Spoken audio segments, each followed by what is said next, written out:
Hey, hello, and welcome back. I am Debbie Peterson of Getting to Clarity, and this is another episode of the Getting to Clarity Show.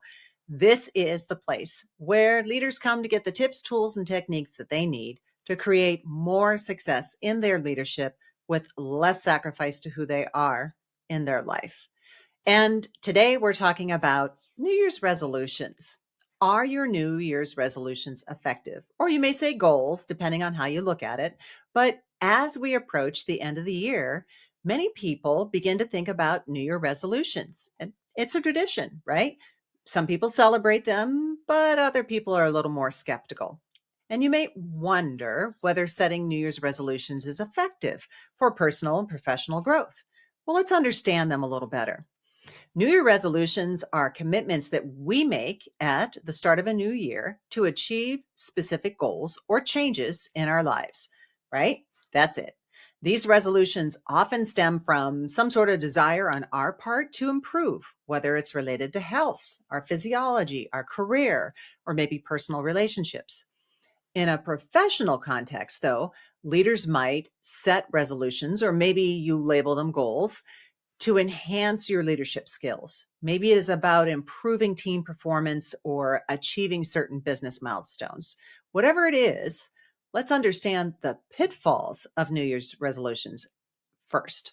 So, while the intent behind setting them is positive, they often go sideways. And one of the reasons that they do is the mindset with which these resolutions are approached. Resolutions are often made in a burst of enthusiasm. We get an idea, we feel real optimistic about it, but we don't really have a realistic plan to go with it. And we don't consider the challenges that we might encounter. So, this leads to overly ambitious resolutions or goals that can quickly become overwhelming, or perhaps they don't even get started because we don't know where to start. So, an example, maybe a leader might resolve to read one leadership book a week for the year, but they don't consider the practical steps needed to achieve it. So, with a resolution like that, even though it's specific, it still lacks clarity and it can lead to frustration and disappointment. So, it is critical that you remember that achieving something different requires that you do something different as a result. So, I want to give you a framework to help you. Step number one, clarify your aim goal. Start by defining the broader vision behind the resolution. So, your aim goal might be to deepen your leadership knowledge. It might be to get your team thinking a little more out of the box, or maybe it's about enhancing your ability to lead and motivate your team. It's a direction that you want to go in, and it's more aspirational. Step number two, set your end goal. The end goal here is clear and quantifiable, to read one leadership book per week. This goal is a direct, actionable step towards achieving your broader vision of enhanced leadership skills. So the aim goal is lofty and overarching. The end goal leads to the aim goal. And as a matter of fact, there are a number of end goals that lead to that aim goal. Step number three, create a list of books you want to read, okay?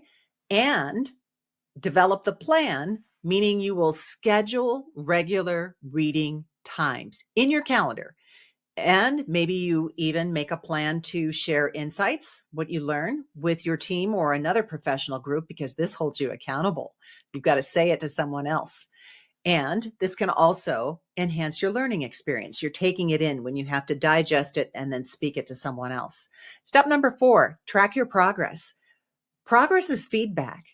So when you're assessing your progress, in this case, your reading habits, you can ask yourself, are you keeping up with the weekly goal? Is it doable? And more important than that, what are you learning? And how can you apply this knowledge? Because it's not just about taking it in, it's being able to apply the knowledge as well. With this feedback, adjust your goal, adjust your schedule, or adjust the selection of books as you need. Okay. Number five in the framework, align with personal and professional values and your organizational values. So, for instance, make sure that the books that you're picking align with who you aspire to be as a leader, right? Because if it's a book on leadership just to read a book on leadership, but you don't enjoy it, it's not you, why read it? So this helps to make it more relevant and impactful to you.